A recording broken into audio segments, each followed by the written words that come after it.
Hello everyone, আসসালামু আলাইকুম সবাইকে।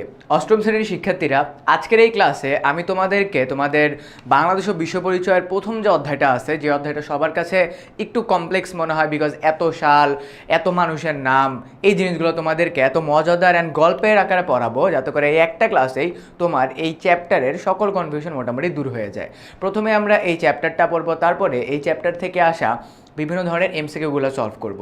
ওকে, সো আমাদের চ্যাপ্টারটার নাম হলো ঔপনিবেশিক যুগ ও বাংলাদেশের স্বাধীনতার সংগ্রাম। তার মানে একদম ইংরেজদের আমল থেকে শুরু করে মানে কারা আমাদেরকে শাসন করছে অ্যান্ড দেন বাংলাদেশের মুক্তিযুদ্ধ পর্যন্ত কি কি হয়েছে এইটা আমরা আজকে ক্লাসে জানবো। ওকে, সো যেহেতু আমরা আমাদের অনলাইন ব্যাচে কীভাবে পড়াই তার একটা ডেমো আজকের আমাদের এই ক্লাস। আমাদের অনলাইন ব্যাচের স্টুডেন্টরা যখনই আমাদের ক্লাসের পর তাদের এই অ্যাপটার ভেতরে ঢোকে, তাদের একটা ফেসবুক গ্রুপ থাকে। সো এই ফেসবুক গ্রুপটার ভিতরে আমরা সকল ধরনের অ্যানাউন্সমেন্ট, বিভিন্ন ধরনের টিপস অ্যান্ড ট্রিক্স, তারপর আমাদের টিচারদের নিজস্ব বানানো নোট এই গ্রুপটার ভিতরে শেয়ার করি। অ্যান্ড দেন ক্লাসের যে কোনো নোটিশ তারা এই জায়গাটাতে দেখতে পায়, তারপর লাইভ ক্লাসের রুটিনটা তারা এখান থেকে পেয়ে যায়। অ্যান্ড কারো যদি কোনো মিস ক্লাস থাকে সেটাও তারা এখান থেকে দেখতে পারবে। অ্যান্ড দেন আমাদের অনলাইন ব্যাচের স্টুডেন্টদের জন্য 10-10 যেটা তাকে 24 ঘন্টা সাপোর্ট দেওয়ার জন্য আসে। যে কোনো প্রশ্ন 10-10কে এসে করলে 10-10 তাকে অ্যান্সার করে দিবে টপিক বেসিসে। অ্যান্ড দেন 10-10টা কোথায় পাবে? অ্যান্ড আমাদের স্টুডেন্টদের অ্যাপের ভিতরে ড্যাশবোর্ডের একদম স্টার্টিংয়ে কোর্সের বাম পাশে 10-10কে পেয়ে যাবে। অ্যান্ড দেন আমাদের প্রতিটা ক্লাসের পর ডেইলি এক্সাম থাকে, প্রতি মাসের লাস্টের উইকে মান্থলি এক্সাম থাকে। ওকে, আমাদের আজকের ক্লাসের প্রথম টপিকটা হলো বাংলাদেশের ঔপনিবেশিক শাসনের সূচনা এবং ঔপনিবেশিক শাসনের ধারণা ও সূচনা। আমাদেরকে প্রথমে যে ওয়ার্ডটার দিকে ফোকাস দিতে হবে সেটা হলো ভাইয়া ঔপনিবেশিক। কথাটার অর্থ কী? ঔপনিবেশিক কথাটার অর্থ হলো তোমার প্রাচীন যুগ বা আগের আমল বা অনেক আগে।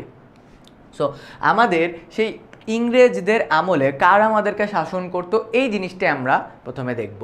ঔপনিবেশকরণ একটি রাজনৈতিক ও অর্থনৈতিক প্রক্রিয়া যেখানে একটি শক্তিশালী দেশ অন্য একটি দেশকে দখল করে মূলত অর্থনৈতিক শোষণের উদ্দেশ্যে। তার মানে একটা দেশ আরেকটা দেশকে দখল করে নেয় যাতে করে দখলকৃত দেশের অর্থনৈতিক যে বিষয়গুলো আছে সেগুলো তারা কন্ট্রোলে নিয়ে নিতে পারে, মানে নিজেদের কবজায় নিয়ে নিতে পারে। এটাকে আমরা মূলত ঔপনিবেশ বলে ধরে থাকি। দখলকৃত দেশটি তখন তার ঔপনিবেশে পরিণত হয়। ফর এক্সাম্পল, বাংলাদেশ মনে করো কোনো একটা ছোট কান্ট্রিকে দখল করে নিল। সো বাংলাদেশ ওই কান্ট্রিটার যত অর্থনৈতিক রিসোর্সেস আছে ওগুলোকে দখল করে নিবে। সো তখন ওই কান্ট্রিটাকে বলবো কি যে তোমার country A country B country এর ঔপনিবেশে চলে আসছে, মানে আওতার ভিতরে চলে আসছে। ওকে, বাংলাদেশে ইংরেজ ঔপনিবেশিক শাসনদের সময়কাল ছিল 200 বছর। তার মানে ইংরেজরা বাঙালিদেরকে শাসন করে 200 বছর। এই যে এখানে তোমরা তোমার ক্লাইভকে দেখতে পাচ্ছ, অ্যান্ড এটা হলো কে? তোমার নবাব সিরাজউদ্দৌলা। অ্যান্ড ইংরেজরা তো নবাব সিরাজউদ্দৌলাকে হারিয়েই তারপরে তোমার হলো বাংলাদেশকে দখল করে। আসলে হারায় না, বিশ্বাসঘাতকতার শিকার হয় নবাব সিরাজউদ্দৌলা। 1757 সালের পলাশীর যুদ্ধে নবাব সিরাজউদ্দৌলার পরাজয়ের পর শেষ 1947 সালে ভারত বিভাগের মাধ্যমে। তার মানে দেখো বাংলাদেশকে যে শাসন করা হয়েছে এই জার্নিটা কিন্তু অনেক লম্বা। যেমন দেখো 1757 সালে পলাশীর যুদ্ধ হয়, এরপর থেকে 200 বছর টানা, কত বছর? 200 বছর ইংরেজরা আমাদেরকে শাসন করে। ইংরেজরা শাসন করে যাওয়ার পরে দেন আমাদেরকে আবার পাকিস্তানিরা শাসন করে। ইংরেজদের আগে কিন্তু আবার শাসন হয়েছে। ইংরেজের আগে কোনো কোনো বছর ওলন্দাজ, ফার্সি, তারপর হলো তোমার আরও অন্যান্য যেসব সম্প্রদায় আছে তারা বাঙালিদেরকে শাসন করছে। অ্যান্ড অ্যাট দ্য লাস্ট এসে ইংরেজরা আমাদেরকে সবচেয়ে বেশি সময় 200 বছর শাসন করছে। এরপরে আমাদের 1947 সালে দেশটা ভাগ হয়েছে। তার মানে বাংলাদেশ এবং ভারত ভাগ হয়ে আমরা আমাদের যেই রিজিয়নটা বা আমাদের যেই তোমার মানচিত্র সেটাকে পাইছে। অ্যান্ড তারপরে তো আরও যুদ্ধ হয়েছে, 1947 সাল থেকে আবার 1971 পর্যন্ত আমাদেরকে ফাইট করতে হয়েছে। এই দীর্ঘ সময়ে বাংলা ছিল ইংরেজ ইস্ট ইন্ডিয়া কোম্পানি ও পরে ব্রিটিশ সরকারের নিয়ন্ত্রণে। তার মানে প্রথমে আমরা ইস্ট ইন্ডিয়া কোম্পানির নিয়ন্ত্রণে ছিলাম। ইস্ট ইন্ডিয়া কোম্পানি বাংলাদেশের কৃষকদের উপরে অনেক নির্যাতন করছে, বিশেষ করে নীল চাষিদের উপরে অনেক নির্যাতন করছে, কারণ নীল চাষ করে তারা অনেক টাকা আর্ন করতো। অ্যান্ড তারপরে শাসন করছে কি? ব্রিটিশ সরকার শাসন করছে। শাসন কেবল রাজনৈতিক ছিল না, এর অন্তরালে ছিল গভীর অর্থনৈতিক শোষণ। আমাদের দেশের কৃষকদেরকে দিয়ে ইংরেজরা চাষবাস করাতো এবং চাষবাস করার পরে যে টাকাটা থাকতো সেই টাকাটা ইংরেজরা নিজেদের দেশে নিয়ে যেত এবং তার কিছু অংশ মনে করো একদম নগণ্য 10 ভাগের 0.5% দিত জাস্ট বাঙালিদেরকে, আবার ওটার উপরে খাজনা দিয়ে টাকাটা নিয়ে নিত। ওকে,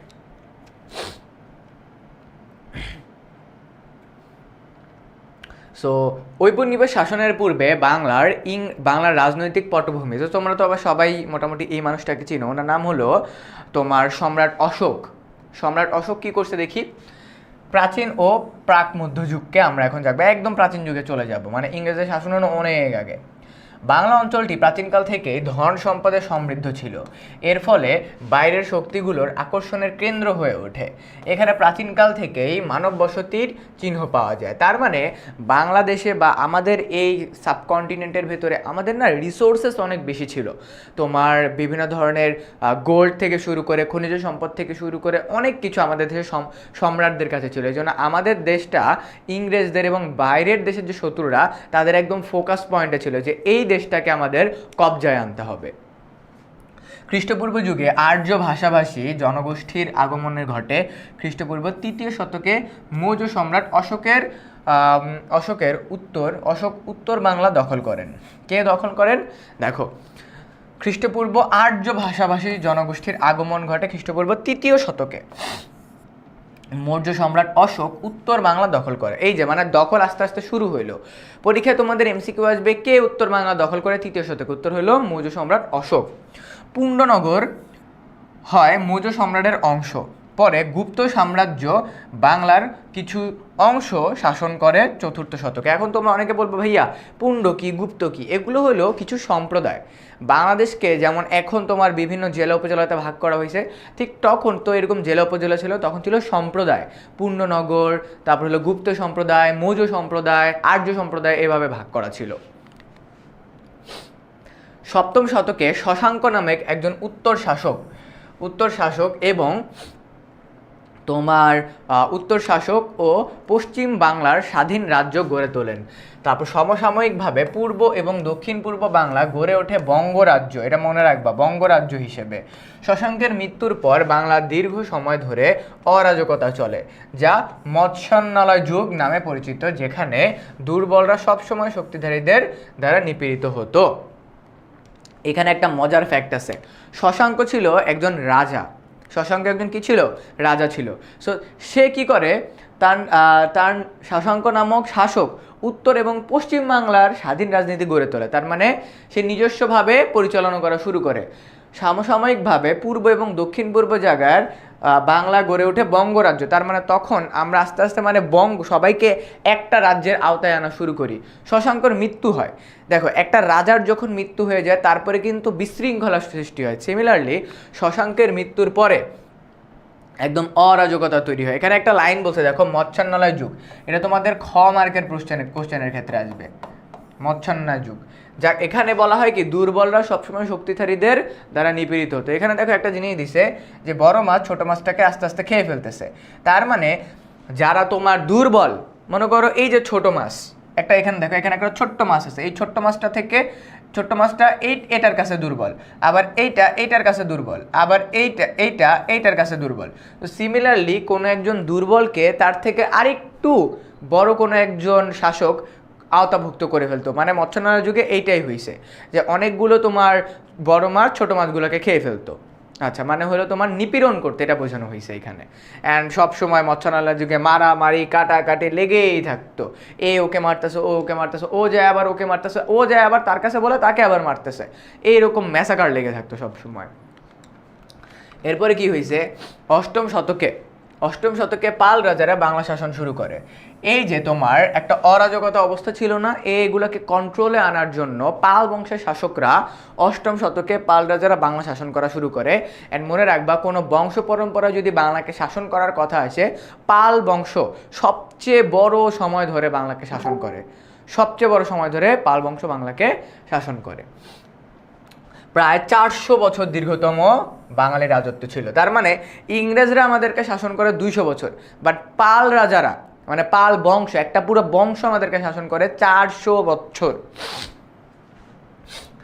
11 শতকের শেষ দিকে দক্ষিণ ভারতের কর্ণাটক অঞ্চল থেকে আগত সেন রাজারা ক্ষমতা দখল করে।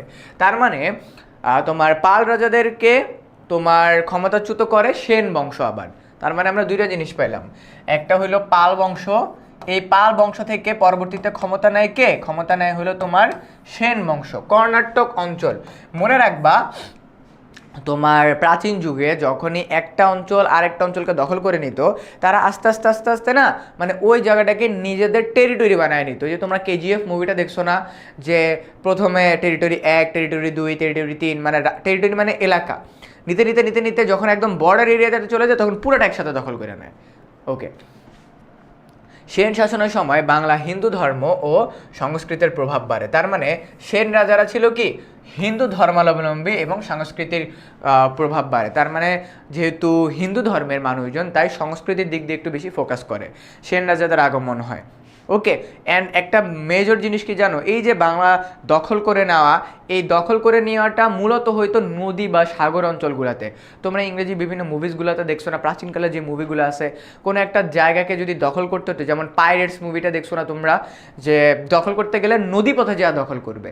কারণ দেখো, নদী পথে যাওয়া যদি দখল করতে যায়, তুমি যদি নদীর এই পাশটা থেকে আসো, ওই দিক তোমার পিছন থেকে তো আর কেউ এসে তোমাকে অ্যাটাক করবে না, তাই না? সো এটাই হলো মেইন ফ্যাক্ট, যে নদী পথে যাওয়া যদি আক্রমণ করা যায় চারদিক থেকে, তাহলে কন্ট্রোল করাটা বা আওতাভুক্ত করাটা ইজিয়ার হয়ে যায়। কারণ কেউ পালালে কই যাবে, নদীতে ঝাঁপ দিবে, তাহলে তো এমনিতেই মারা যাবে। এরপরে কি আছে, মুসলিম শাসনের সূচনা হয়। তার মানে আমরা প্রথমে দেখতেছি আমাদেরকে শাসন করে পাল রাজারা, তারপর করে সেন রাজারা, তারপরে আমাদেরকে শাসন করে হলো তোমার মুসলিম শাসন। মুসলিম শাসনের মধ্যে কারা সূচনা করে জানো? এই যে সেন বংশকে তোমার ক্ষমতাচ্যুত করে হলো আফগান একজন সেনা, তার নাম হলো ইখতিয়ার উদ্দিন মোহাম্মদ বিন বখতিয়ার খিলজি। তিনি ছিলেন একজন আফগান সেনাপতি। 1204 সালে তুর্কি সেনাপতি ইখতিয়ার উদ্দিন মোহাম্মদ বিন বখতিয়ার খলজি রাজা লক্ষণ সেনকে পরাজিত করে বাংলায় মুসলমান শাসনের ভিত্তি স্থাপন করেন। তার মানে পালদেরকে ক্ষমতাচ্যুত করে ক্ষমতা থেকে সরায় দেয় সেন বংশ। সেন বংশ অনেক দিন ধরে রাজত্ব করতেছিল, সেন বংশকে ক্ষমতাচ্যুত করে সরায় দেয় কে? তোমার আফগানিস্তান থেকে আসা তোমার সেনাপতি ইখতিয়ার উদ্দিন মোহাম্মদ বিন বখতিয়ার খলজি। এরপরে কি, তোমার তার শাসনকাল ছিল 1204 থেকে 1202। তার মানে তিনি 2 বছর তোমার শাসন করে। দখল করে কে? নদী দখল করে, কোথায় কোথায় নদী এবং উত্তর বাংলার কিছু অংশ সে দখল করে নেয়। এবং এরপর 1338 সাল পর্যন্ত মুসলিম শাসনের বিস্তার ঘটে। তার মানে পরীক্ষা যদি প্রশ্ন আসে বাংলাদেশে বা এই উপমহাদেশে তোমার মুসলিম শাসনের প্রতিষ্ঠাতা কে? মুসলিম শাসনের প্রতিষ্ঠাতা হলো ইখতিয়ার উদ্দিন মোহাম্মদ বিন বখতিয়ার খলজি। তার নামের বানানটা মনে রাখবা। এই সময় বাংলা 3টি মুসলিম প্রশাসনিক অঞ্চল ছিল। প্রশাসনিক অঞ্চল বলতে বোঝায় পুরো বাংলাদেশকে, পুরো বাংলাদেশ বলতেছি, পুরো বাংলা বা হলো তোমার বাংলাদেশ এবং তোমার ভারতের যে অংশগুলো আছে সেই অংশগুলোকে 3টা মুসলিম তোমার প্রশাসনিক হিসাব করে কন্ট্রোল করা হয়। একটা হলো লক্ষণনতি, যেটা রাজধানী হিসাবে ছিল, তারপর হলো সাতগাঁও, আর একটা হলো সোনারগাঁ, একটা হলো উত্তর, পশ্চিম, পূর্ব।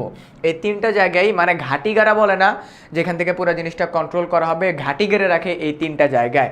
তোমাদের পরীক্ষায় খ মার্কের প্রশ্ন আসবে যে মুসলিম প্রশাসনিক অঞ্চলগুলো কোনটা কোনটা ছিল। ওকে, এরপরে স্বাধীন সুলতানি শাসন হয় 1338 থেকে 1538 পর্যন্ত।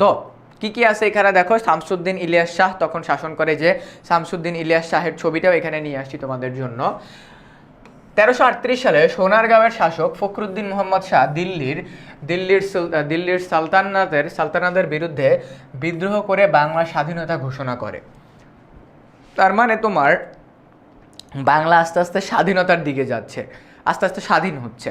এই বিদ্রোহের মাধ্যমে বাংলায় স্বাধীন সুলতানি আমলের সূচনা হয়। এখন কথা হলো ভাইয়া সুলতানকে, এটা বুঝি না। তোমরা তো অনেকে সুলতান সুলেমান দেখছো না, কাইন্ড অফ সুলতান সুলেমান এই ঘটনাটার দিক থেকেই নিয়ে আসা সুলতান সুলেমান।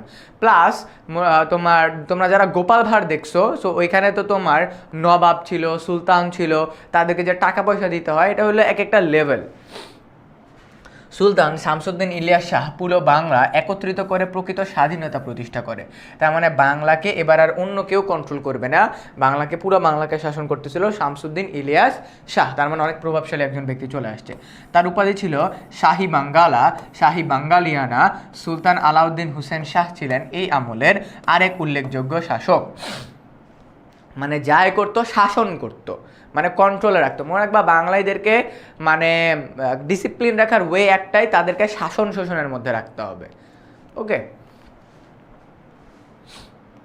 সো এই যে আলাউদ্দিন হোসেন শাহ, এই ব্যক্তি কি করছে, ধর্মীয় সহনশীলতা বজায় রাখছে। উনি সবাইকে বলছে তোমার যার যে ধর্ম আছে তুমি সেটাকেই পালন করো। শিল্প এবং সাহিত্য চর্চার উজ্জ্বল অবদান তার আছে। এই স্বাধীনতা সুলতানি শাসনের অবসান ঘটে 1538 সালে মুঘল আগমনদের মাধ্যমে। তার মানে দেখো তোমার শাহ পরিবারের তোমার অবসান ঘটে যখন মুঘলরা চলে আসে। বাই দ্য ওয়ে, এখানে যেহেতু আমাদের অনেক শাল আছে, অনেক সম্রাটদের নাম আছে, তোমরা আমাকে ডেফিনেটলি অনেকে বলবা যে ভাইয়া এতগুলা নাম এতগুলা শাল মনে রাখতে পারবো না। দেখো এই শাল এবং এগুলা মনে রাখার জন্য তোমার খাতায় এরকম একটা পেজ নিবা।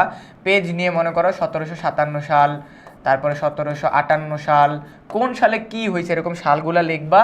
তারপরে মনে করো আমি এখানে লিখলাম পলাশির যুদ্ধ, পলাশির যুদ্ধ। তারপরে মনে করো আমি লিখলাম 1538 সালে কি হইলো, 1538 সালে হইলো মোগল আগমন হইলো, মোগল আগমন হইলো। সো এইভাবে করে তুমি কি করবা, তোমার খাতার ভিতরে শর্ট করে নোট ডাউন করে ফেলবা, যাতে করে তুমি যখনই প্রয়োজন এগুলো একটু রিডিং পড়তে পারো। অ্যান্ড এগুলো রেগুলার বেসিসে রিডিং পড়লে তোমার ব্রেনের ভিতরে একদম পার্মানেন্টলি সেট হয়ে যাবে। So you can try out this technique. Okay, এরপরে কি আছে, মোগল শাসনের আগমন ও বিস্তার। তার মানে তোমার মোগল শাসন কিভাবে শুরু হয়। দেখো এখনও কিন্তু আমরা শাসনের মধ্য দিয়েই আসি, এখনও কিন্তু ইংরেজরা আমাদেরকে শাসন করে না, আমরা নিজেদেরকে শাসন করতেছি। মোগল শাসনের আগমন ও বিস্তার। 1538 সালে মোগল সম্রাট হুমায়ুন গৌড় লক্ষণনতি দখল করলেও বাংলায় মোগল শাসন প্রতিষ্ঠা করতে পারেনি। আফগান শাসক শের খান অনেক চৌকস একজন মানুষ ছিল। পরে শের শাহ তাকে বাংলা এবং ভারত থেকে বিতাড়িত করেন। তার মানে তাকে কি করা হয়েছে, মনে করো বাংলা থেকে বের করে দিছে। বলছে কি, তুমি যদি প্রাণ নিয়ে বাঁচতে চাও তাহলে বাংলা থেকে বের হও, মানে এই দেশ থেকে তুমি বের হয়ে যাও। এরপর বাংলায় সাময়িক সময় আফগান শাসন চলে। তার মানে আফগানিস্তানের শাসনটা বাংলাদেশে তখন শুরু হয় একটা শর্ট টাইমের জন্য। মোগলরা পুনরায় সংগঠিত হয়, আফগানদের পরাজিত করে দিল্লির নিয়ন্ত্রণ পুনরুদ্ধার করে। তার মানে কি, তোমার মোগলরা আবার কি করছে, তারা আবার আফগানদেরকে হারায় দিছে। মানে এ ওকে হারায়, ও ওকে হারায়, ও আবার ওকে হারায়, মানে এরকম এগুলাই চলতেছে বিভিন্ন কন্টিনেন্টের ভিতরে, তোমার এই রিজিয়নের ভিতরে। এরপরে 1556 সালে সম্রাট আকবর, এই নামটা তো আমরা সবাই জানি, সম্রাট আকবরের সময় পশ্চিম এবং উত্তর বাংলায় মোগলদের দখলে আসে।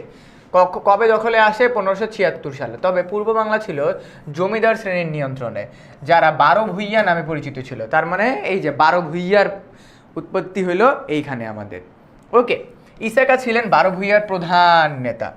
12 ভূঁইয়ার প্রধান নেতা কি ছিল, এটা মনে রাখবে, এটা অনেক গুরুত্বপূর্ণ একটা MCQ।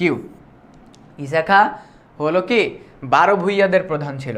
আকবরের সেনাপতি মান সিংহ তাকে বারবার আক্রমণ করেও পরাজিত করতে ব্যর্থ হন।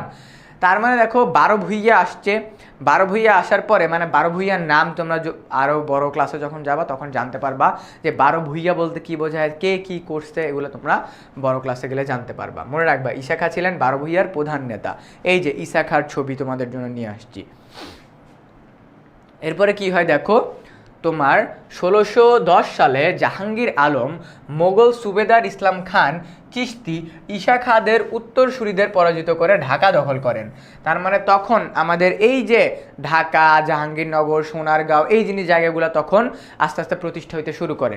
অ্যান্ড এই যে দেখো জাহাঙ্গীরের আমলে মোগল সুবেদার ইসলাম খান চিশতি খান তোমার উত্তরসূরিদের পরাজিত করে বাংলা দখল করে। তার মানে তার পরবর্তী প্রজন্ম যারা আসছে তাদেরকে তোমার পরাজিত করে ঢাকাকে দখল করে নেয়। শহরের নতুন নাম দেয় জাহাঙ্গীরনগর। কারণ কি সে তোমার দখল করছে সম্রাট জাহাঙ্গীর দখল করছে, তাই জাহাঙ্গীরনগর নাম দিছে। এই বিজয়ের মধ্য দিয়ে বাংলায় মুঘল শাসন সম্পূর্ণভাবে প্রতিষ্ঠিত হয়। তার মানে তোমার বাংলার কিছু কিছু জায়গা তো তখনও তোমার আফগানদের কাছে ছিল, বাট এই ঢাকা দখল করার পরে যখন জাহাঙ্গীরনগর নাম দিয়ে দিল, পুরা বাংলা তখন মুঘলদের কাছে চলে আসছে। সো মুঘল শাসকরা তোমরা এখানে দেখতে পারতেছো, এখানে একটা মজমা বসানো হয়েছে, গোপাল ভাঁড়ের ভিতরে যেরকম তোমার মন্ত্রিসভা বসানো হয় ওই রকম। এরপরে মোগল শাসক, তো তখন না এই যে তোমার মোগল শাসকরাই ইংরেজদের সাথে যা হাতি নিয়ে যে যুদ্ধগুলো যেগুলো আমরা অলওয়েজ দেখে থাকি, যে বাঙালিরা হাতি বহরণ নিয়ে গিয়ে যুদ্ধ করতো, তারপরে হলো ইংরেজরা কামান নিয়ে আসতো, এভাবে করে টান দিত, টপ করে যা হাতের শৈলে রাখতো, তখন এই জিনিসগুলো আস্তে আস্তে শুরু হয়। এরপরে 1757 সালে দেখো এই যে শুরু হলো, 1757 সালে পলাশির যুদ্ধ, নবাব সিরাজউদ্দৌলা ইংরেজ ইস্ট ইন্ডিয়া কোম্পানির কাছে পরাজিত হন। এই যুদ্ধ ছিল বাংলার ইতিহাসে একটা মোড় পরিবর্তনকারী ঘটনা। এতদিন পর্যন্ত বাংলাকে শাসন করে তোমার কারা, তোমার মুঘলরা শাসন করে, আফগানরা শাসন করে, পালরা শাসন করে, সেনরা শাসন করে, শশাঙ্ক শাসন করে। এই শাসনগুলোর পর থেকে এখনও কিন্তু আমাদের তোমার মনে করো এই দেশের মানুষ দেশটাকে কন্ট্রোলে রাখার জন্য শাসন করতেছে, বাইরের দেশ থেকে কেউ আসে নাই। But for the first time 1757 সালে যখন নবাব সিরাজউদ্দৌলার কাছে ক্ষমতা যায়, নবাব সিরাজউদ্দৌলা ছিল অনেক ছোট একজন মানুষ, বুঝছো? তো ছোটো বয়সে রক্ত গরম একটা কথা আছে না, তো তার আশেপাশে ছিল হলো তার খালা ঘসেটি বেগম এবং মীর জাফর ছিল তার সেনাপতি। সো যেহেতু ছোট বয়স, সো সে না এত কিছু বুঝে উঠতে পারে নাই যে আপন খালা তাকে বিশ্বাসঘাতকতা করবে, তারপরে হলো তার সেনাপতি তাকে বিশ্বাসঘাতকতা করবে। সো কী হয়েছিল আমি তোমাদেরকে যদি স্টোরিটা বলি, তো নবাব সিরাজউদ্দৌলার সাথে ইংরেজদের যুদ্ধ হচ্ছিল। ওকে, সো যুদ্ধ হওয়ার একটা টাইমে নবাব একটা গাছের নিচে বসেছিল, বুঝছো, মানে একটু রেস্ট নিচ্ছিল। ওই টাইমে শুধুমাত্র তোমার সিরাজউদ্দৌলা জানতো কি নবাব এখানে বসে আছে, তার আশেপাশে আর কোনো সৈন্যরা নেই, কয়েকজন সৈন্য আছে। সো সিরাজ কী করছে, ইংরেজকে লর্ড ক্লাইভকে খবর দিয়েছে যে এখন যে তোমরা ইংরেজকে তোমার নবাব সিরাজকে যদি আক্রমণ করো তাহলে ও কিছু করতে পারবে না। ইংরেজরা কি করছে জানো, এই চারদিক থেকে হুট করে এসে নবাবকে আক্রমণ করছে। তখন সিরাজউদ্দৌলার সাথে তোমার যেহেতু সিরাজউদ্দৌলা সেনাপতি ছিল, সো সেনাপতির কথা মোতাবেক একটু সেনারা চলবে। সো সবার সামনে নবাবকে হত্যা করা হয়। তখন ওই দিন লর্ড ক্লাইভ একটা কথা বলছিল যে যেদিন আমরা নবাবকে হত্যা করি ওই দিন যদি বাঙালিরা একত্র হয়ে আমাদের সবাইকে ছোট ছোট করে ওই ময়দানে একটা করে পাথরও মারতো, ইংরেজরা ওইখানে নিশ্চিহ্ন হয়ে যেত। কিন্তু বাঙালিরা ভয়ের কারণে একত্র হয় নাই। লাইনটা কিন্তু অনেক বড় একটা স্টেটমেন্ট লর্ড ক্লাইভ দিছিল। লর্ড ক্লাইভ ইংরেজদের তোমার প্রধান ছিল, যে হলো তোমার নবাবকে প্রতিহত করছে। লর্ড ক্লাইভ বলছে যে আমরা যেদিন নবাব সিরাজকে প্রতিহত করি, ক্ষমতাচ্যুত করি, ওই দিন যদি বাংলার প্রতিটি মানুষ ওই মাঠে দাঁড়ায়া আমাদেরকে মাঠের একটা করে পাথর নিয়ে, একটা করে ছোটো ছোটো ইট নিয়েও যদি আমাদেরকে মারতো, তাহলে আমরা সেই দিন পরাজিত হয়ে যেতাম। কিন্তু বাংলার মানুষ একত্র হয় না, বাংলার মানুষ আমাদেরকে দেখে ভয় পাইছে। ওকে, মোগল শাসনের চূড়ান্ত অবসান ঘটে তোমার সিরাজউদ্দৌলা অবসানের মাধ্যমে। এই যে দেখো এখানে ছবিটা দেওয়া আছে, বাংলা শাসনভার চলে যায় ইংরেজদের হাতে, শুরু হয় দীর্ঘস্থায়ী ঔপনিবেশিক শাসন, শেষ হয় 1947 সাল ভারতের স্বাধীনতার মধ্য দিয়ে। তার মানে দেখো, মানে বাংলা ভাগ হওয়ার আগ পর্যন্ত আমরা শুধু কি হয়েছি, শাসনই হয়েছি। অ্যান্ড বাংলা ভাগ হওয়ার পরেও কিন্তু আমরা শাসন শেষ হয়নি।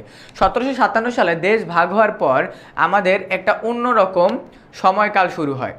ওকে, সো দেখো এইখানে আবার অন্য একটা টপিক আছে, আমরা তোমার আরেক দিকে যাওয়ার আগে এটা একটু শেষ করি। বাংলা ইউরোপীয়দের আগমন বা বাণিজ্য বিস্তার, বাংলাকে কারা কারা শাসন করছে এইবার তোমাদেরকে এটা দেখি। আমরা ইংরেজ শাসন শুরু হলো কোন পর্যন্ত এটা তো বুঝতে পারলাম। দেখো 1498 সালে পর্তুগিজ নাবিক ভাস্কো দা গামা সমুদ্রপথে ভারতের কালিকট বন্দরে পৌঁছান। এই ঘটনার মধ্য দিয়ে ভারত বিশ্ব বাণিজ্য প্রতিযোগিতায় গুরুত্বপূর্ণ স্থানে পরিণত হয়। ইউরোপীয় শক্তিগুলো আগ্রহ বাড়তে থাকে ভারতের বাণিজ্য সম্ভাবনাকে কেন্দ্র করে। মনে রাখবা, কোনো দেশ যখন আরেকটা দেশের ভিতরে বলবে আমাদের তো আপনাদের এখানে বিজনেস করতে অনেক ভালো লাগতেছে, তাদের টার্গেট একটাই, এই দেশকে দখল করতে হবে।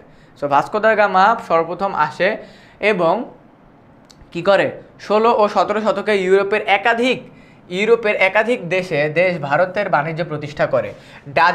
ডাচ ইস্ট ইন্ডিয়া কোম্পানি, এটা হল্যান্ড থেকে আসে। Danish east India company Denmark থেকে আসে। ব্রিটিশ ইস্ট ইন্ডিয়া কোম্পানি ইংরেজ থেকে আসে। French east India company French থেকে আসে। এদের অধিকাংশেরই লক্ষ্য ছিল ভারতবর্ষ, বিশেষ করে বাংলা, কারণ বাংলাকে দখল করা, কারণ এখানে ছিল উন্নত মানের সিল্ক এবং মিহি কাপড়। সিল্ক কাপড়ের যে আমাদের দেশে কি পরিমাণ একটা অ্যাসেট ছিল এটা বলার বাইরে। সো তাদের টার্গেট ছিল মূলত এইটা। দেখো, আমাদেরকে হল্যান্ড থেকে এসে আমাদের এখানে বিজনেস করে, দেখো বাইরের কোনো কান্ট্রি যদি আমাদের এখানে এসে বিজনেস করে অনেক মজা পেয়ে যায়, তাদের টার্গেট একটাই হবে, দখল করে নাও। তারপর ডেনমার্ক করছে, ইংরেজরা করছে, ফ্রেঞ্চরা করছে, চারটা মানে তোমার অন্য দেশের মানুষ আমাদেরকে শাসন করছে, মানে টার্গেট করে রাখছিল আমাদেরকে গুরুত্বপূর্ণ মশলা ও শ্রমশক্তি। তার মানে তাদের মেইন টার্গেটটা ছিল আমাদের যে মূল স্ট্রেংথ ওইটাকে অ্যাকিউর করে নেওয়া। ইউরোপীয় বণিক বলতে বাণিজ্যিক বা হলো বিজনেসম্যান, স্থানীয় শ্রমিকদের নিয়ে শিল্প কারখানা গড়ে তোলে। এভাবে তারা প্রচুর লাভবান হয় এবং বাণিজ্যের আধিপত্য বাড়াতে থাকে। বার্নিয়ের 1666 সালে এর মতে ওলন্দাজরা কাশিম বাজারে সিল্ক ফ্যাক্টরিতে 700 থেকে 800 জন লোক নিয়োগ করত। বছরে 22,000 বেল সিল্ক উৎপাদিত হতো শুধুমাত্র কাশিম বাজারেই, মানে হিউজ পরিমাণ সিল্ক উৎপাদন করা হইতো। আর সিল্ক অনেক ভ্যালুয়েবল ছিল তখন, বুঝছো? এই যে বাংলার ওলন্দাজরা যে আস্তে আস্তে তোমার কুটি গঠন করে, কুটি, বুঝতে পারছো? দেখো এগুলো তোমাদেরকে এখন বলতেছি। শুধু ইংরেজরাই নয়, ফরাসি, ওলন্দাজ, দিনেমার, তারপর সবাই বাংলার কারখানায় স্থাপন করে। জব চার্নক ও কলকাতা গোড়াপত্তন কি হয় এখানে? 1690 সালে ইংরেজ প্রতিনিধি জব চার্নক 1200 টাকায় কিনে নেন কলকাতার, তারপর হলো সুতানুটি এবং গোবিন্দপুর, এই তিনটে সে কিনে ফেলে 1200 টাকা দিয়া। এই তিনটি গ্রাম একত্র করে গড়ে ওঠে কলকাতা শহর, পরবর্তীতে ব্রিটিশ শাসনের কেন্দ্র। মানে ব্রিটিশরা কি করে জানো? ব্রিটিশরা এই জায়গাটা 1200 টাকা দিয়ে কিনে নেয় এবং এই জায়গাটাতে থেকে তাদের পুরো জিনিসটাকে কন্ট্রোলে আনে ব্রিটিশরা। এই যে দেখো বাংলার ওলন্দাজ, এই যে দেখো এখানে তোমার মানে করা আছে, তোমার ঘাটিগাড়া আছে। এরপরে কি হয়? ইংরেজ ইস্ট ইন্ডিয়া কোম্পানি কেবল ব্যবসায় নিয়ে ধীরে ধীরে রাজনৈতিক শক্তিতে রূপান্তরিত হয়। দেখো, যারা আমাদের দেশে এসে বিজনেস করে তাদের কাছে যদি অঢেল টাকা থাকে, তাদের আলটিমেট গোল কি হবে? দেশটাকে কন্ট্রোলে নেওয়া। দেশটাকে কন্ট্রোলে নিতে গেলে রাজনীতি করাই লাগবে। তারা রাজনীতি করা শুরু করে, তারা কুঠি, কারখানা এবং সৈন্য মোতায়েনের অনুমতি পায়। যেহেতু তারা রাজনীতিতে ঢুকে গেছে, তারা কুঠি মানে কি জানো? এরকম মনে করো উঁচা তোমার বড় বড় দেয়াল দিয়ে তোমার এই যে যেমন এখানটাতে আমরা যদি দেখি, দেখো এই দেয়ালগুলো অনেক বড় না, রাস্তা থেকে অনেক বড়, ভিতরে কন্ট্রোলে আনা যাবে না। সো এই কুঠিগুলো তারা তৈরি করে, কারখানা এবং সৈন্য মোতায়েন করে, অন্যান্য ইউরোপীয় প্রতিদ্বন্দ্বীদের তুলনায় ব্যবসা এবং কূটনৈতিক দিক দিয়ে এগিয়ে যায়। দেখো তখন কিন্তু ভারতের ভিতরে ওলন্দাজ, দিনেমার, ডাচ সবাই বিজনেস করতেছিল, বাট ইংরেজরা অনেক বেশি মানে তোমার মাইন্ড গেম খেলছে। অ্যান্ড মাইন্ড গেম খেলে তারা কি করছে? রাজনীতিতে ঢুকে গেছে, যাতে করে বাকি সবাইকে বের করে দিতে পারে। বাণিজ্যের আড়ালে তারা ধীরে ধীরে ক্ষমতার ভিত্তি তৈরি করতে থাকে। পলাশির যুদ্ধের আগেই মীর জাফর এবং মীর কাসেমের আমলে ব্রিটিশরা বাংলার বিপুল সম্পদ ইংল্যান্ডে পাচার করে, কারণ এখান থেকে যদি ওইখানে নিয়ে যায় তাহলে তো ইংল্যান্ডের লাভ বা হলো ব্রিটিশদের লাভ। এরপরে কি হয় দেখো, নবাব সিরাজউদ্দৌলা, আবার আমরা আগের কাহিনীতে ফিরে আসি। 1756 সালে নবাব আলীবর্দী খাঁয়ের মৃত্যুর পর মাত্র 22 বছর বয়সে নাতি সিরাজউদ্দৌলা সিংহাসনে বসে, কিন্তু নবাব হতেই নানা অভ্যন্তরীণ এবং বহিঃশত্রু মোকাবিলা করতে হয়। এখন তোমাদেরকে একটা জিনিস বলি, এক হলো ঘরের শত্রু ছিল তার খালা, ওকে, তার কারণ কি? কারণ তার খালার ছেলেকে নবাব বানানো হয় নাই দেখে ঘসেটি বেগমের রাগ, আর তারপর হলো ইংরেজদের টার্গেট কি, তখন তো ইংরেজরা ট্রাই করতেছে বাংলাকে দখল করে নেওয়া। ইংরেজদের ট্রাই হলো এরপর যে ক্ষমতায় আসবে তাকে কোনোভাবে সরায়া তার আশেপাশে মানুষকে হাত করে ক্ষমতা নিয়ে নিতে হবে। সো ইংরেজরা তখন দেখা শুরু করে যে এই নবাবের, দেখো আলীবর্দী খান কিন্তু মারা গেছে, তারপরে তার নাতি কে আসছে, সিরাজউদ্দৌলা। সো সিরাজউদ্দৌলার আশেপাশে এমন কোন মানুষ আছে যে সিরাজউদ্দৌলাকে দেখতে পারে না, একদম ব্লাড কানেকশন, তার খালা দেখতে পারে না, প্লাস নবাব সিরাজউদ্দৌলার সেনাপতি মীর জাফর দেখতে পারে না তাকে, কারণ তারা ক্ষমতার লোভী ছিল।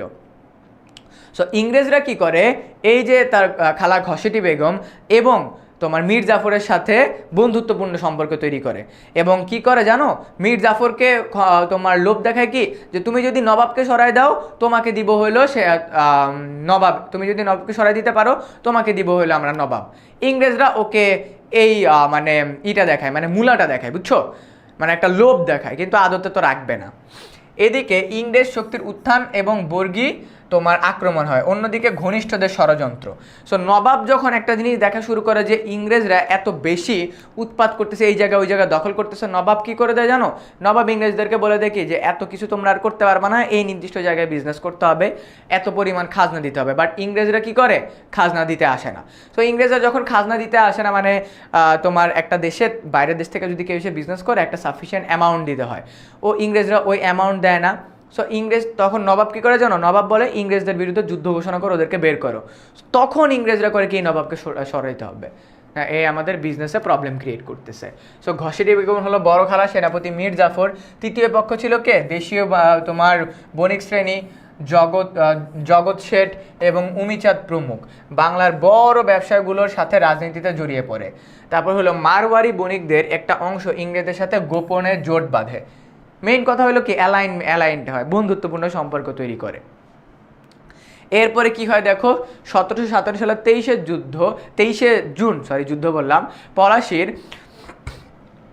অম্রকাননে সংঘটিত হয় বাংলার ইতিহাসের অন্যতম গুরুত্বপূর্ণ যুদ্ধ, যেটাকে আমরা বলি পলাশীর যুদ্ধ।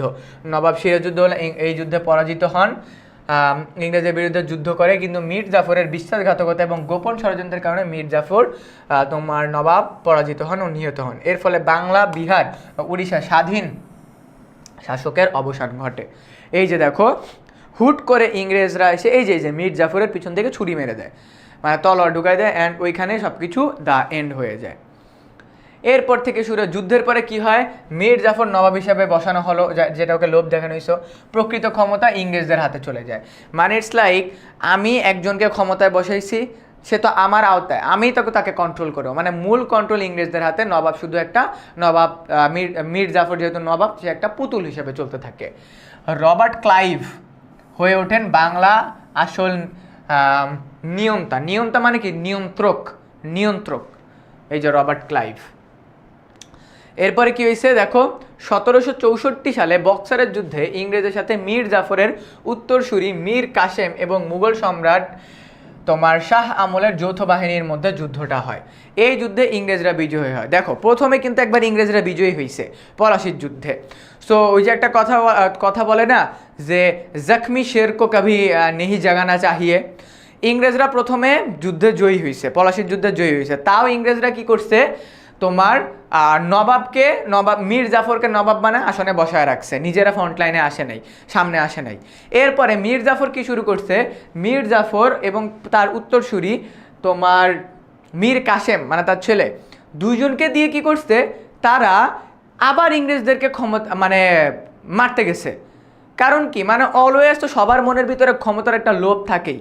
সো এই যেটা বললাম জখমি শের কো কভি নেহি জাগানা চাহিয়ে, এইবার ইংরেজদেরকে যখন হারাইতে গেছে, ইংরেজরা একবার সবাইকে মাইরা দিছে, যে তোমাদেরকে ইংরেজদের মাইন্ডসেট এরকম, গতবার তোমাদেরকে তাও আমি ক্ষমতায় রাখছিলাম, বাট এবার আর ক্ষমতায় রাখবো না। তার মানে বক্সারের যুদ্ধে ইংরেজরা দ্বিতীয়বার জয়ী হয়, অ্যান্ড পরপর কোনো যুদ্ধে যদি কোনো দল দুইবার জয়ী হয়, তাদের ক্ষমতা কী পরিমাণ হয়ে যায় বুঝতেছো। এরপর তারা কী করে, ফলে বাংলার ওপর তাদের আনুষ্ঠানিক এবং পূর্ণ নিয়ন্ত্রণ প্রতিষ্ঠিত হয়। আগে তো তাও একটু নবাবদের কাছে ছিল, এবার সব স্বাধীনতা চলে গেছে, সব কিছু চলে গেছে ইংরেজদের হাতে, কারণ মীর জাফরের বলদামির কারণে। বাণিজ্যিক কোম্পানি থেকে ইংরেজ ইস্ট ইন্ডিয়া কোম্পানি হয়ে ওঠে একটি শাসক শক্তি। তার মানে ইস্ট ইন্ডিয়া কোম্পানি এবার পুরো দেশটাকে কন্ট্রোল করতেছিল। দেখছো এই যে এরকম কুঠি অ্যান্ড অল দ্যাট, বক্সারের যুদ্ধে এইভাবে করে সব কিছু হয়েছিল। এরপরে কি হয়, ঔপনিবেশ শক্তির বিজয়ের প্রধান কারণগুলো কি কি? ইংরেজরা একটা বাণিজ্যিক কোম্পানি হলেও কিভাবে রাজশক্তিকে পরাজিত করলো, এর পেছনে কয়েক বছরের গুরুত্বপূর্ণ কারণ ছিল অভ্যন্তরীণ দুর্বলতা ও ষড়যন্ত্র, যেটা ঘসিরি বেগম এবং মীর জাফরের কারণে হয়েছে। বাংলা শাসকদের মধ্যে পারস্পরিক দ্বন্দ্ব, মানে নিজেদের মধ্যেই দ্বন্দ্ব লেগেছিল, এটার সুযোগ উঠাইছে কে? ইংরেজরা। তরুণ সিরাজউদ্দৌলার প্রশাসনিক এবং রাজনৈতিক অনভিজ্ঞতা, কারণ দেখো কোনো একজন ব্যক্তি যদি রাজত্বে আসে তাকে অলওয়েজ মাথায় রাখতে হয় যে আমার আশেপাশে কেউ না কেউ আছে যে আমার উপরে মানে হিংসা ঈর্ষা পোষণ করে। দ্বিতীয়, ইংরেজদের কূটনৈতিক এবং সামরিক শক্তি। তোমরা যত যাই বলো না কেন, ইংরেজরা অনেক বেশি ব্রেইন গেম ছিল, অনেক বেশি টেকনিক্যাল গেম খেলছে ইংরেজরা। কারণ দেখো একটা টাইমে কিন্তু ইংরেজদের সাথে ওলন্দাজ, দিনেমার, তারাও ফ্রেঞ্চ, ওরাও বিজনেস করতেছিল। বাট কেন রাজনীতিতে ঢুকতে হবে, কুটি তৈরি করতে হবে, কন্ট্রোলে আনতে হবে, এই জিনিসটা অন্য কারো মাথায় আসে না, ইংরেজদের মাথায় আসছে। অর্থনৈতিক শক্তি, আধুনিক সেনা, দক্ষ নেতৃত্ব, কৌশলগত পরিকল্পনা এগিয়ে থাকে। রাজনৈতিক প্রতিরোধের প্রভাব কি কি হয়? ইংরেজদের কৌশল বোঝার মতো দূরদর্শী দেশীয় নেতাদের নেতৃত্বের ঘাটতি ছিল। স্থানীয় নেতৃত্বের কি ছিল? বিভক্তি ছিল। জনসাধারণের নিষ্ক্রিয়তা ছিল, যে শাসকদের সাথে প্রজাদের দূরত্ব ছিল অনেক বেশি, ফলে জনগণ ইংরেজদের আগ্রাসনের বিরুদ্ধে প্রতিরোধ সক্রিয় হয়নি। ওই যে বললাম যে দেশের মানুষই তোমার নেতাকে পছন্দ করতো না, নবাবকে পছন্দ করতো। এই জন্য কিন্তু রবার্ট ক্লাইভ বলছিল যে সব মানুষ যদি একটা করে ইট মারতো আমরা ওখানে নিঃস্ব হয়ে যেতাম। বাট কেন করে নাই? কারণ আগ্রাসনের বিরুদ্ধে প্রতিরোধ সক্রিয় করতে পারে নাই। এই নিরাপত্তা ইংরেজদের বিজয়ে পরোক্ষ সহায়তা করে, মানে বাঙালিদের চুপ থাকা, ঠিক আছে, ভয় পাওয়া, এটা ইংরেজদেরকে সাহায্য করছে। এরপরে কি হয়েছে? ঔপনিবেশের শাসন ও শোষণ, দ্বৈত শাসন শুরু হয় 1764 সালে। বক্সারের যুদ্ধের পরে ইংরেজদের বিজয়ের বছর মুঘল সম্রাট দ্বিতীয় শাহ আলম ইস্ট ইন্ডিয়া কোম্পানির গভর্নর রবার্ট ক্লাইভ একটি চুক্তিতে পৌঁছান। মনে রাখবা, দ্বৈত শাসন মানে দুইবার শাসন হইতো। নবাবের হাতে বিচার ছিল, প্রশাসন থাকলেও রাজত্ব আদায় এবং প্রতিরক্ষার দায়িত্ব ছিল কোম্পানির উপরে। তার মানে কি? মনে করো তুমি একজন কৃষক, তোমার কৃষিকাজ করার পরে একটা টাকা দিতে হবে হলো নবাবকে, এই যে নবাবের হাতে দিতে হবে, আরেকটা পোর্শন দিতে হবে ইংরেজদের হাতে, মানে তুমি দুইভাবে শাসন হইতো তখন। এই নতুন শাসন কার্যকে কি বলা হতো? দ্বৈত শাসন, মানে দুই জায়গায় শাসন হইতো। একটা শাসন কই হইতো? এই যে দেখো, সম্রাট শাহ আলম শাসন করতো, যেটা নবাবের হাতে বিচার ছিল, প্রশাসন ছিল, আর এর মূল দায়িত্বে ছিল হলো ইংরেজরা, মানে ইংরেজদেরকেও টাকা দিতে হবে, ইংরেজরা যা বলবে তাও শুনতে হবে, নবাব যা বলবে তাও শুনতে হবে। এতে ইংরেজরা প্রকৃত নিয়ন্ত্রণ থেকে নবাবের শাসনকে কেবল একটা আনুষ্ঠানিকতা বানিয়ে তোলে, মানে কেউ যাতে না বলতে পারে যে ইংরেজরা আমাদের উপরে বেশি প্রভাব খাটাচ্ছে। এই জন্য নবাব বলতেছে নিজের দেশের মানুষ তোমাদেরকে শাসন করতেছে। এরপরে কি হয় দেখো, 76-এর মন্বন্তর হয় 1770 সালে। এটার ব্যাকগ্রাউন্ডে তোমাদেরকে বলি, ইংরেজরা যে কৃষকরা যা আয় করতো, দেখো একটা মানুষ কাজ করে যা আয় করে দিয়ে তো তার খাবার দাবার কিনতে হবে, তাই না? মনে করো একজন কৃষক যদি 50 টাকা কামাইতো, 25 টাকা নিয়ে যেত নবাব, 24 টাকা নিয়ে যেত কে?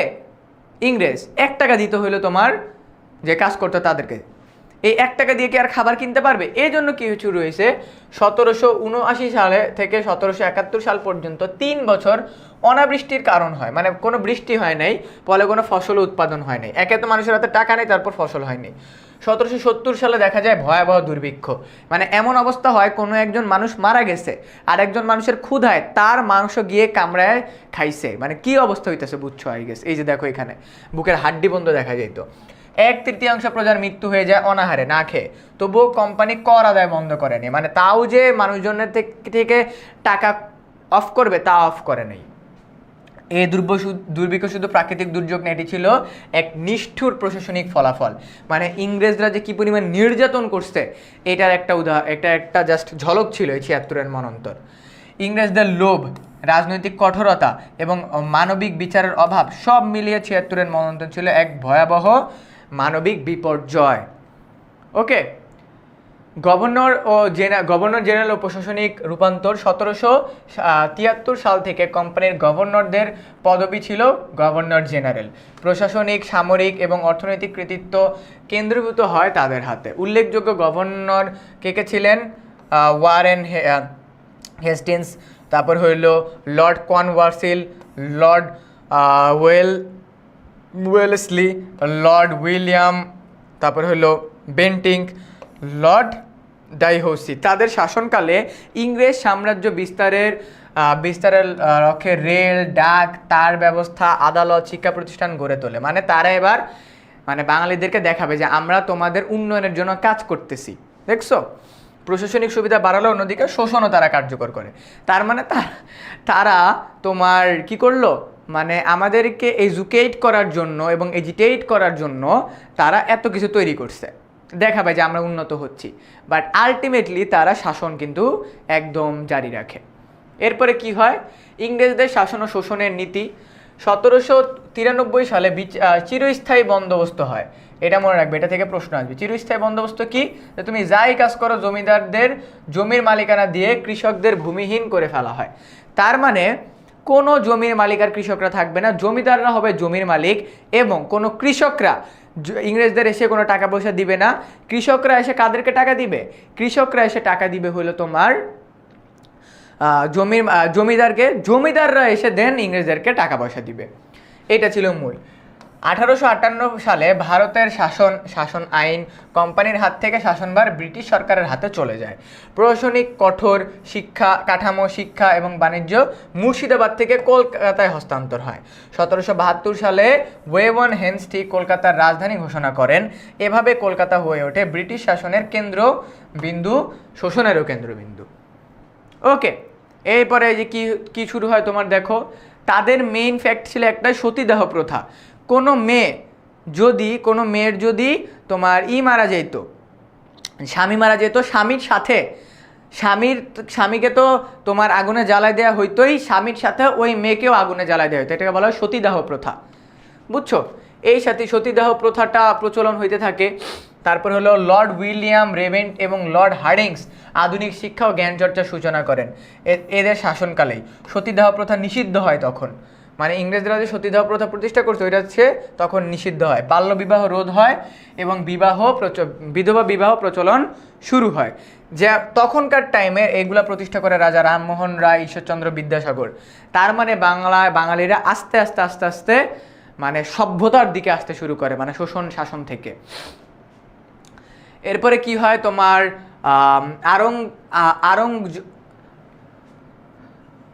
আওরঙ্গজেবের মৃত্যুর পর মুঘল সাম্রাজ্যের কেন্দ্রবিন্দু দুর্বল হয়ে পড়ে এবং ইস্ট ইন্ডিয়া কোম্পানির বিভিন্ন রাজ্য দখলে নিতে শুরু করে।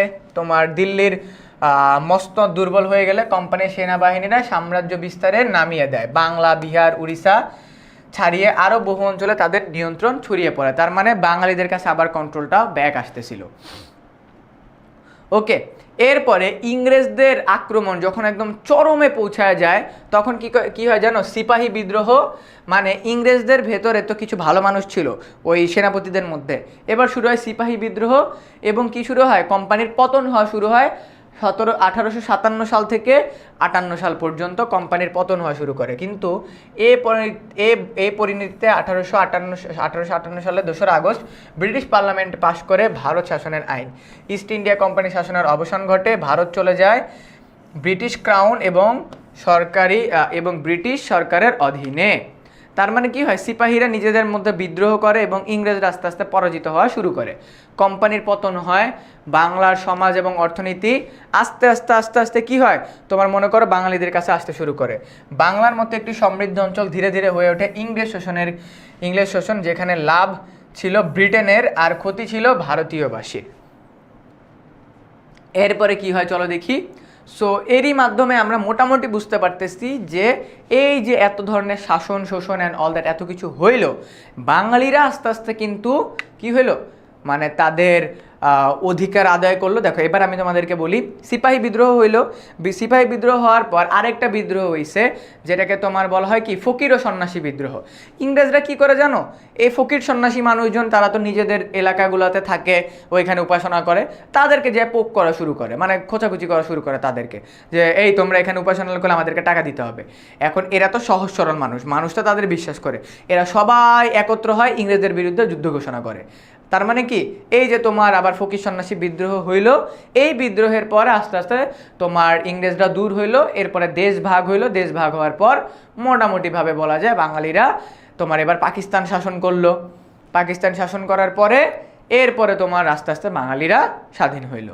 সো আমরা আমাদের অনলাইন ব্যাচে কিন্তু প্রতিটা টপিকের পর এভাবে এমসিকিউ সলভ করে চলো আমরা। বাংলার ঔপনিবেশ যুগ কবে থেকে কবে ছিল? 1757 সাল থেকে 1947 সাল পর্যন্ত ছিল। তার মানে আমরা আন্ডার কন্ট্রোল ছিলাম। বাংলায় কত সাল পর্যন্ত ইংরেজদের শাসন চলে? 1947 সাল পর্যন্ত ইংরেজদের শাসন চলে। এরপরে আবার পাকিস্তানিরা শাসন করতে আসে। বাংলায় ঔপনিবেশ শাসন শুরু হয় কবে? 1757 সাল থেকে। এরপরে কি হয়? এরপরে হলো 1204 সালের পর বাংলায় কোন অঞ্চলটি সেন শাসকদের শাসনে চলে যায়? পূর্ব অঞ্চল। পূর্ব অঞ্চল চলে যায় তাদের আওতায়। সেটা আমি একটু মুছে নিই, কারণ বারবার চোখের সামনে আসলে এটা একটু ওকে। কে আর 1538 সালে লক্ষণ নদী দখল করেছিল? লক্ষণ নদী দখল করেছিল সম্রাট হুমায়ুন। এরপরে শশাঙ্কের পর বাংলায় কোন সাম্রাজ্য প্রতিষ্ঠিত হয়? পাল। শশাঙ্কের পরে পাল বংশ আসে। পাল বংশের পরে আসে কোন বংশ? সেন বংশ। বাংলায় কিভাবে ইসলাম ধর্মের সংস্পর্শে আসে? এটা আসে হলো তোমার কার? সুলতানি প্রতিষ্ঠান আমলে ইখতিয়ারউদ্দিন মোহাম্মদ বিন বখতিয়ার খলজির মাধ্যমে। সুলতানি আমলের বাংলার রাজধানী কোনটা ছিল? বাংলার রাজধানী ছিল হলো তোমার সোনারগাঁ। কোনটা ছিল? সোনারগাঁ ছিল, বা জাহাঙ্গীরনগর। বাংলা কিভাবে ইসলামের ধর্মের সংস্পর্শে আসে? সম্রাট আকবরের মাধ্যমে সংস্পর্শে আসে। বাংলা ইউরোপীয় শক্তির শাসন শুরু হয় কার পতনের মধ্য দিয়ে? এটা শুরু হয় হলো নবাব সিরাজউদ্দৌলার পতনের মধ্য দিয়ে। মৌর্যদের পর ভারতে কোন সাম্রাজ্য প্রতিষ্ঠিত হয়? মৌর্যদের পর গুপ্ত। এরপরে সো এরই মাধ্যমে তোমরা দেখতে পারলে আমরা আমাদের অনলাইন ব্যাচে একটা অধ্যায় কিভাবে করে স্টুডেন্টদেরকে পড়ায় থাকি। ঠিক আছে?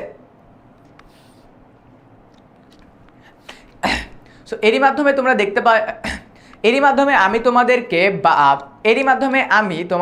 ক্লাস 8, এরই মাধ্যমে আমি তোমাদেরকে অষ্টম শ্রেণীর শিক্ষার্থীরা, এরই মাধ্যমে আমি তোমাদেরকে তোমাদের বাংলাদেশ ও বিশ্ব পরিচয় অধ্যায় 1-এর যে মূল বিষয়গুলো আছে এগুলো তোমাদেরকে বুঝিয়ে দিলাম, প্রতিটা টপিক বুঝিয়ে দিলাম, অ্যান্ড তোমাদেরকে এমসিকিউ কমপ্লিট করাই দিলাম, যাতে করে তোমরা বুঝতে পারো আমরা আমাদের অনলাইন ব্যাচে কীভাবে পড়িয়ে থাকি। অনলাইন ব্যাচে ভর্তি সংক্রান্ত যে কোনো তথ্য নিয়ে তুমি কল করতে পারো 16910 এই নাম্বারে। তোমার সাথে দেখা হচ্ছে আমার অনলাইন ব্যাচের ক্লাসগুলোতে।